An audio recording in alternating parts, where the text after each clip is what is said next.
சிதம்பரத்தில் கனமழை, பள்ளிக்கூட மாணவர்கள் அவதி.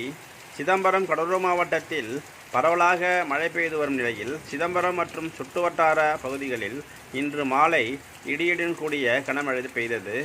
காலை வேளையில் பள்ளிக்கூடங்களுக்கு சென்ற மாணவர்கள் மழையில் நனைந்து அவதியுற்றனர். சாலைகளில் தண்ணீர் தேங்கியதால் பல இடங்களில் மாணவர்கள் மழைநீரை கடந்து நடந்து செல்ல வேண்டியிருந்தது. சைக்கிளில் சென்ற மாணவர்கள் சிரமப்பட்டனர். பெற்றோர்களும் குடை, மழை கோட்டு கொண்டு குழந்தைகளுக்கு அழைத்து செல்ல வேண்டிய நிலை ஏற்பட்டது. அதேபோல அரசு அலுவலகங்கள் மற்றும் தனியார் நிறுவனங்களுக்கு சென்ற ஊழியர்கள் மழை காரணமாக சாலையில் போக்குவரத்து நெரிசலை சந்தித்தனர். பேருந்துகள் மெதுவாக இயக்கப்பட்டதால் பலர் தாமதமாக அலுவலகம் சென்றனர். மழை காரணமாக சிதம்பரம் நகரில் தெருவோர கடைகளும் பாதிக்கப்பட்டன.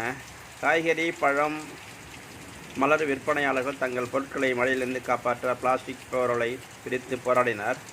பல கடைகள் முன்பாக தண்ணீர் தேங்கி வாடிக்கையாளர்கள் வராமல் வர்த்தகம் பாதிக்கப்பட்டது.